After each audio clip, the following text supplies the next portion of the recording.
Chapter 16. Max. It was a 12-minute walk to the off-licence, but the owner was as good as advertised, letting James buy Hannah's vodka and a 6-pack of beer without missing a beat. He didn't even have to ask the two older guys, who were both 15, to go up to the till. It was nearly dark when they got out, so they took a slightly longer route back to the field, using the road instead of the unlit paths around the reservoir. James twirled the bag containing the cans of beer as he walked. Max didn't say much, but James preferred that to the type of kid who never stops yapping. They had to clamber over a shoulder-height wall to get back into the field. There seemed to be fewer kids about, and the atmosphere felt tight. "Bloody hell," Max said bitterly. "What are they doing up here?" James spotted the new arrivals. 4 beefy lads aged 16 or 17. They wore jeans and boots, and the 2 girls who were with them looked rough. "Are they from around here?" James asked. Max nodded. "They're from the Grosvenor estate, over on the other side of the reservoir. You don't usually see them up here." James spotted Hannah standing about 50 metres away. She'd rejoined Lisa and a couple of other girls, and they all stood in a huddle. James split from the older lads and jogged towards them, with Max in tow. "Hey," James said. "Everything okay?" Hannah looked edgy. "We were just waiting for you two to get back before we split. You know what that lot are like. They're bound to start something." "Shall we go to the youth centre?" Lisa asked. A skinny girl called Georgia tutted. "That place is so lame. 10-year-olds yelling their heads off and chasing around with ping-pong bats. Let's just hang out on the estate." "Yeah," Max nodded. "Grosvenor kids won't come near our estate." "How come?" James asked. Max giggled. "'Cause they get battered." "Where do you want to go, James?" Hannah asked. "I don't know," James shrugged. "Whatever you guys do, I guess. I don't know what goes on around here." "Diddly squat's what goes on here," Lisa snorted. "Saturday night's so rubbish. I can't wait till I'm old enough to go out clubbing and stuff." "And get off with some nice fit bloke," Georgia giggled. "Trust you," Hannah said, as all 3 girls broke into fits of giggles. "At least I've got James. He's lovely." James slipped his arm around Hannah's back, glad that she wasn't holding a grudge from earlier. "Sounds like you're all having fun," a deep voice said. James turned to find that 2 of the thugs from the other estate had come up behind them. The taller one had a wispy teenage beard. Both had the broad shoulders and muscular arms of the kind of people who are better not messed with. "You know what? I'm parched," the bearded one rasped, rubbing his hand over his hairy throat to emphasize his point. "I couldn't help noticing that you've got some cans on you, and I thought you might like to share." "Just a couple of tins," his mate added. Max scowled at them. "Why don't you buy your own, instead of poncing?" The bearded kid looked at his mate and shook his head. "Was that very nice, calling us ponces?" "I'm wounded," his mate grinned as he pointed at Max. "You know who this one is? His dad's that fat blob who owns the King of Russia. A whole pub full of booze and he won't spare us a couple of tins? Come on, hand him across." Max backed up as the shorter thug lunged at his carrier bag. "Leave off," Max juddered. The fear in his voice was obvious. "Aren't you a brave boy?" the beard giggled. Hannah tugged at James's arm and whispered in his ear. "They're massive.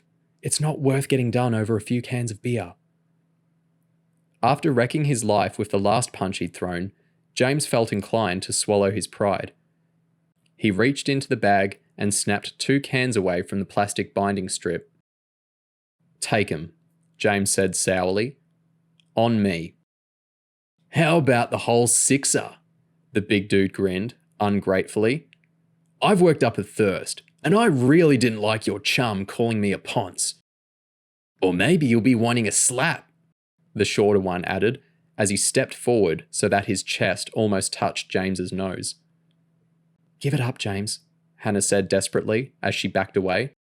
But the sudden change in terms gave James a nasty feeling that the two lads now required more than beer. Max had offended them, and James suspected the thugs wanted to humiliate them in front of the girls. If he offered more beer, they'd probably ask for something else, like his money. And once he gave that up, they'd probably still give him a slap for his trouble. James reckoned he was going to have to stand his ground sooner or later, and it might as well be sooner. "You know what?" James said, trying to sound cool. "I tried the peace offering, but now you're getting zip." The thug in James's face stepped back to take a punch, but as soon as he kicked off, James grabbed his t-shirt with both hands, tugged him forward and nutted him. The thug stumbled backwards, then crumpled up in the grass, clutching a bloody nose. The one with the beard dived in and tried grabbing James around the waist. James intercepted the arm and wrung his adversary's elbow into an excruciating lock. James had no idea if the other two boys from the Grosvenor estate were about to join in. He couldn't risk a 4-against-1 situation, which meant he had to take at least one opponent out of the equation. He yanked the thug's arm straight, then thrust a palm into the back of his elbow, tearing the tendons and splintering the bone. James had practiced the move hundreds of times, but the difference between deliberately missing in training and the crunch of real flesh and bone was sickening. As the bearded teenager screamed in agony, James felt weird. A mixture of nausea and awe at the extraordinary power he'd attained through hundreds of hours of combat training. He'd shot and killed a man 10 months earlier, but anyone could have done that. The sensation of effortlessly breaking a human limb with his bare hands actually felt more horrifying, even though the consequences were nothing like as serious. The other two thugs were closing on James, with their girls egging them on.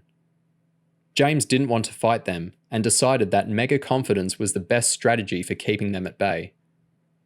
He pointed at the guy clutching his nose on the grass. "Anyone want some of that?" James sneered. "Come near me and you'll get it." All the other kids in the field were looking at James, struggling to see what was happening in the moonlight. James was massively relieved when the yobs stopped a few meters shy.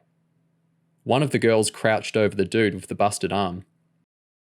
"You'd better call an ambulance," James said, with a hint of sympathy creeping into his defiant voice. The mention of adult presence turned the mood of the 20-strong crowd from tense to panicked. What if the cops show up with the ambulance? What if the thugs go back to get their mates? Every chain of thought hurtled to the same conclusion. Got to get out of here. As his audience began to scatter, James felt Hannah tugging at his arm. "Come on, James," she begged. Max, James, and the three girls set off, chasing the shadows of other kids jogging downhill towards the exit gates on the Palm Hill side of the reservoir. Hannah gave James a tissue to wipe his face, while Max had suddenly found his tongue and taken the chair of the James Appreciation Society. "Where'd you learn to do that, James? It was awesome! Like the Terminator or something. That crunch when his arm smashed sounded a bit... Oh, man. You know when you get a chicken out of the oven and rip off the leg?" James didn't like being reminded, and he was frustrated at how slowly his new pals were moving. The mixture of CHERUB training and frequent punishment laps meant James was fit enough to run 5 kilometres without getting seriously out of breath. His companions were gasping after a tenth of that distance. "Where'd you learn it, James?" Max repeated, wide-eyed and grinning in awe. "One of my foster parents was a karate instructor," he lied. "Can you show me some moves?" "It takes months," James said irritably, as he looked back over his shoulder to find that the girls had fallen even further behind. The first siren didn't worry anyone. They assumed it was an ambulance. But the symphony that broke out half a minute later wasn't good. There should only be one ambulance, which meant the other 4 or 5 sirens belonged to police cars. James spotted torchlight when a group of kids running a couple of 100 metres ahead of him reached the exit gate. "Cops," Lisa said anxiously. James felt a shot of fear. He considered hiding out in the trees, or doubling back and going over a wall, but he didn't know the neighbourhood and reckoned they could bluff their way through. "Stop running," he said. "Act normal." Max looked anxiously at James. "We'd better dump the booze." James sighed as he lobbed the carrier bag containing 12 quid's worth of vodka and lager into a bush. He looked back at the girls. "Is there another place where kids hang out in here?" Georgia nodded. "There's a playground." "That's good," James said. "If the cops ask, we were in the playground." Hannah closed in on James. "Let me look at your face." James stopped walking for a second. Hannah licked a tissue and used it to wipe the last few traces of blood off his forehead. He felt edgy as they approached the cops, but the previous bunch of kids had been waved through after less than a minute of questioning. "Hello," a female officer said politely, stepping out in front of the kids and switching on her torch. "Do you mind if I ask a few questions?" "Has something happened?" Hannah asked innocently as they all stopped walking. The second officer, an Asian man, stepped out and lit up his torch. Max recognised him immediately. "Hello, Sergeant Patel." "Hey, Max," the officer said, nodding half-heartedly. "Keeping out of trouble, I hope? Not broken any more windows?" "Nah," Max grinned guiltily. "Where have you kids been?" the female officer asked. Georgia and Lisa spoke in unison. "Over the playground."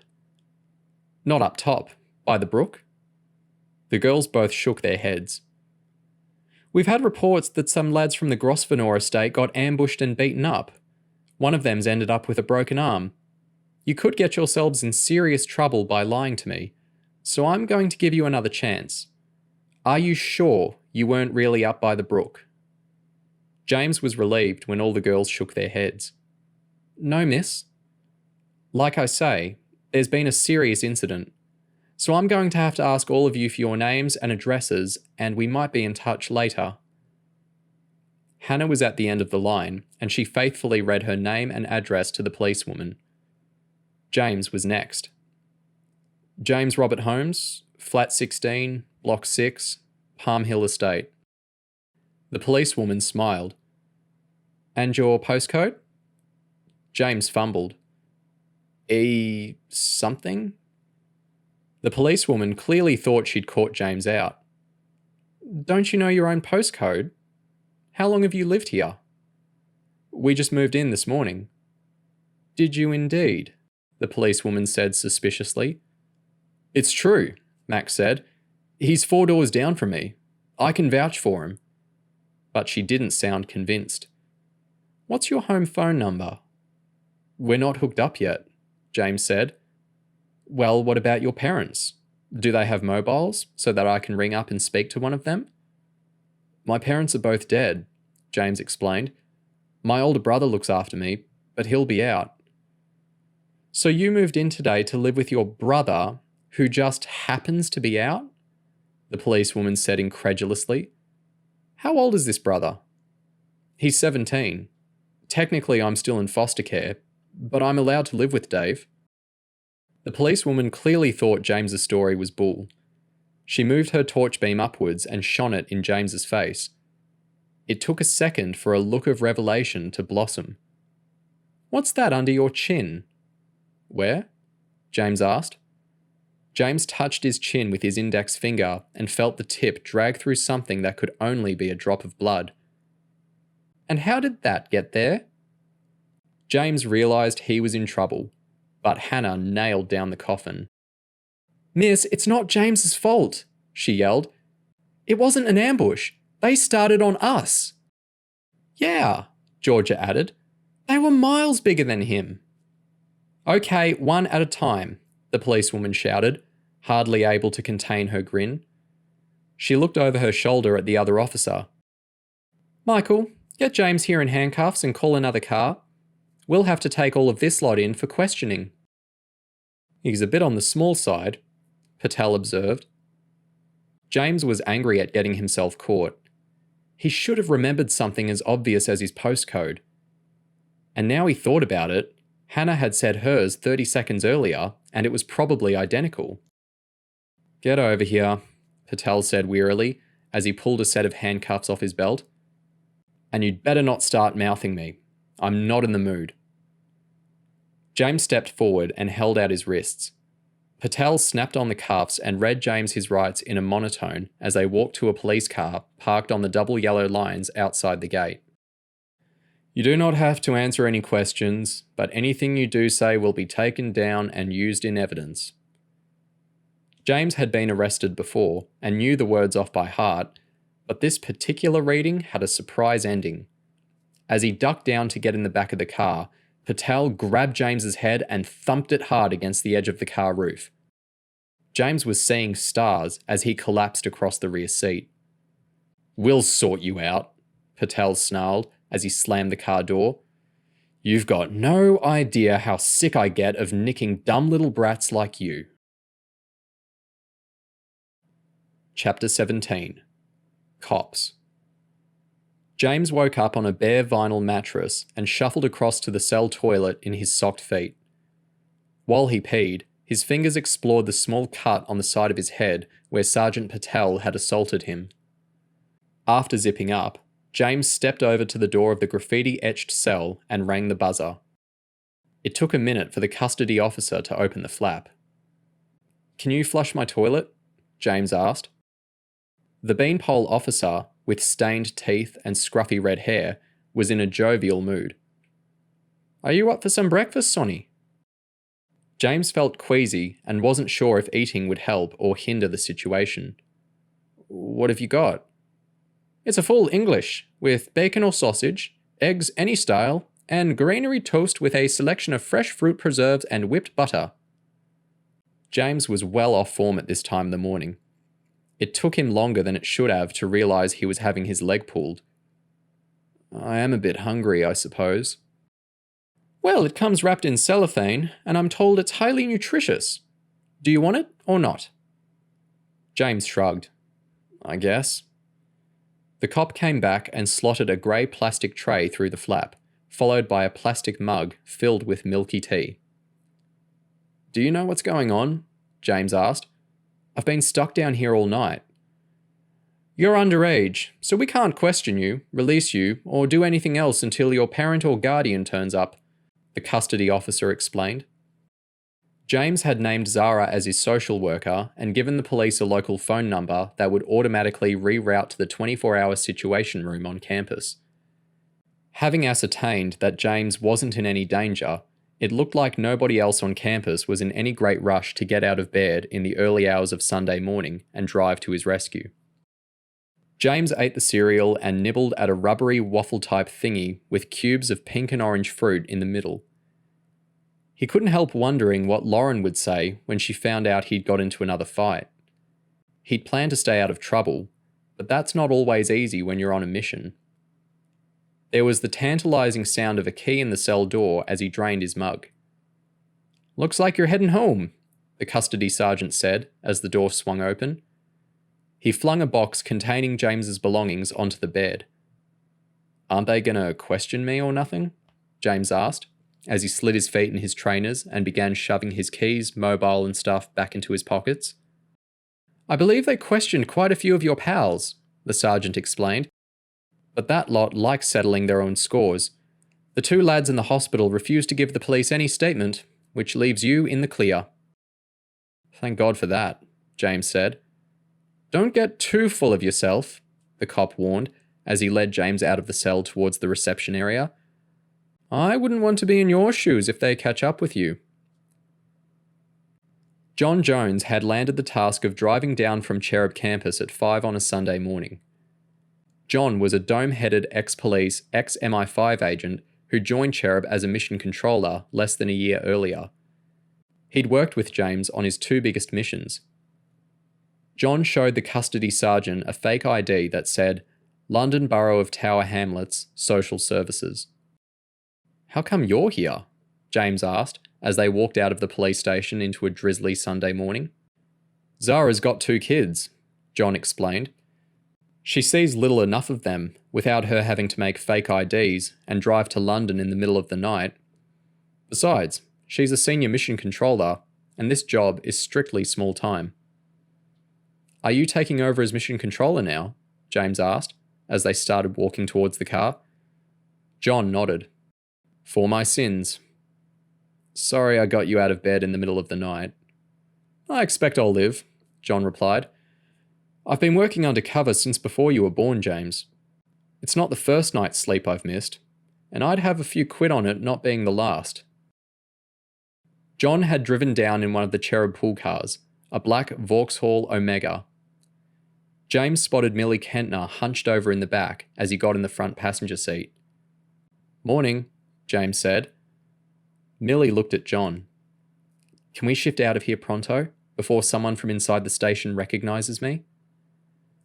The police station was only a few minutes' drive from Palm Hill Estate. John pulled up in a side street, and the three of them had a conversation while the rain pelted the roof of the car. What happened, James? Millie asked tersely. James looked back over his shoulder, surprised at her tone. Two nutters tried to start on us. I did what I could to keep them happy, but they wanted trouble, and they got it. Millie tutted. I have enough problems with the lunatics around here, without you trying to set off World War III between Palm Hill and the Grosvenor estate. I didn't start anything, James said irritably. You were a cherub. You know how it works. You don't get to make friends with villains by sitting indoors and being a good little boy. Point taken, Millie nodded. But please try to remember that you're here to help me get rid of Tarasov and make Palm Hill a better place to live. James huffed. And who was that Asian guy who arrested me? Michael Patel, Millie said. What about him? He's a psycho, that's what, James answered. He smacked my head against the car as I was getting in. My head's killing me. Millie looked incredulous. That must have been accidental. Look at it, James said, peeling away the hair around his bruise. John was concerned. That's quite a knock. Maybe you should get it checked out. I've survived worse, James said. Well, if you're sure, John said, before turning to look at Millie. Does Patel have any history of assaulting suspects? He certainly does not, Millie gasped. Mike is my deputy in the community unit. He's our only Asian officer. There's a huge Asian community around here, and the inroads he's made amongst them since he came here 4 years ago have been absolutely fantastic. James couldn't believe what he was hearing. I don't care what he's done for the Asian community, he shouted. What about the git trying to bust my head open? James, I know Michael Patel. It was an accident. James shook his head furiously. Millie, you might have been a cherub 20 years ago, but you're all cop now, sticking up for your own kind. Why would I lie to you, you stupid cow? Whoa, Millie said, shocked. You'd better watch that mouth, young man. James, John interrupted stiffly. Don't speak to her like that. Typical, James said. Another cop. Takes her side as well. I'm not taking sides, John shouted, with an uncharacteristic ferocity that made Millie and James shrivel into their seats. This mission will go absolutely nowhere if we can't work together. James, I know it can be difficult, but try to bear in mind what Millie said and steer clear of trouble. Millie, when you work with CHERUB, you have to respect what the young agents tell you. Otherwise, there's no point using them. Mike is probably the best officer on my community policing unit, she answered tersely.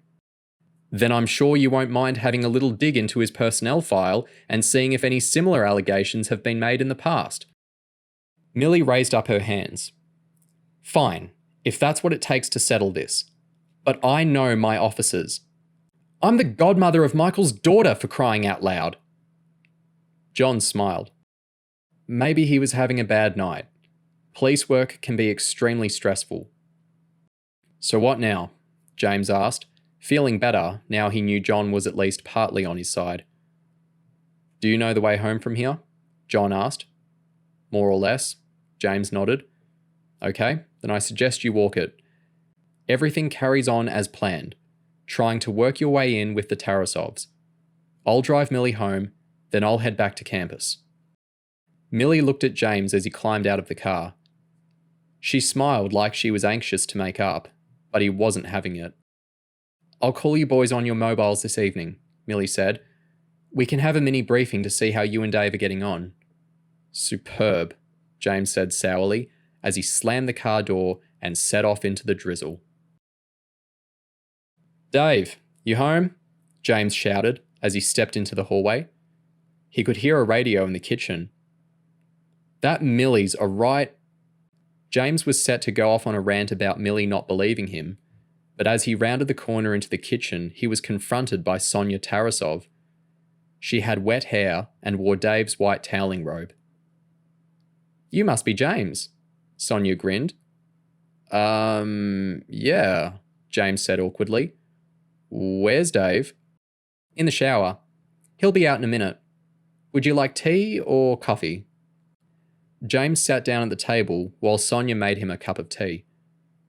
So, you spent the night, James said, as Sonia planted a mug in front of him.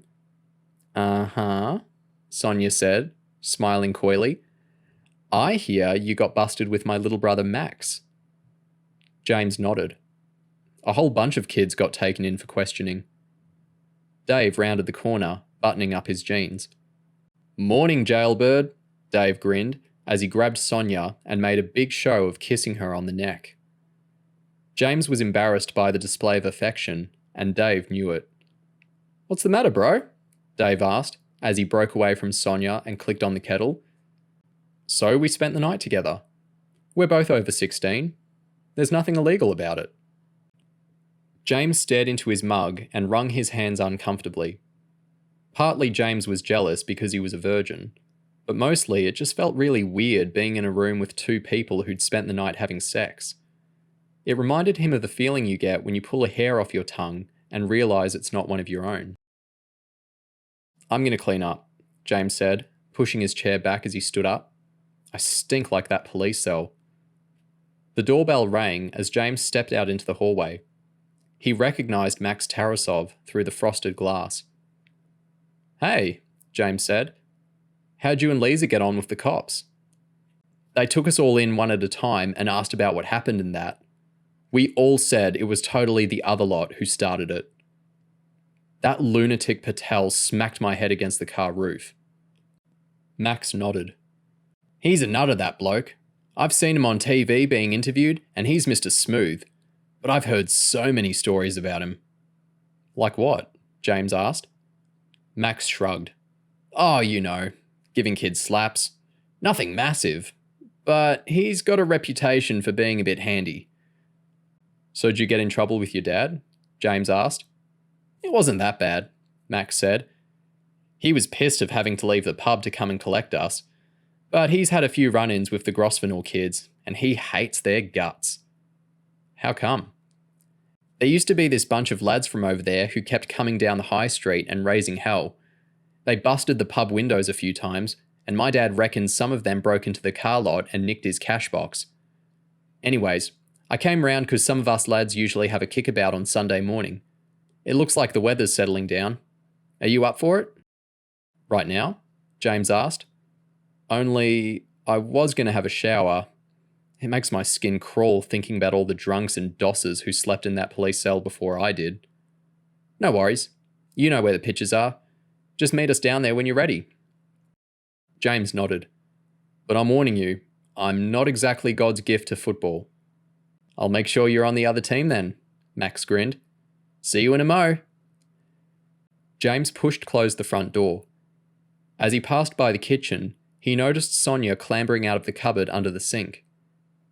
What the hell are you two up to? James laughed. I thought you might ask Max inside, Sonia explained. I had to hide. Dave told me everything was legal and above board, James grinned. That's just the law, Sonia explained. My dad is an entirely different matter. Max wouldn't grass you up though, would he? Sonia shrugged. Probably not. But I wouldn't put blackmail or extortion past the little swine.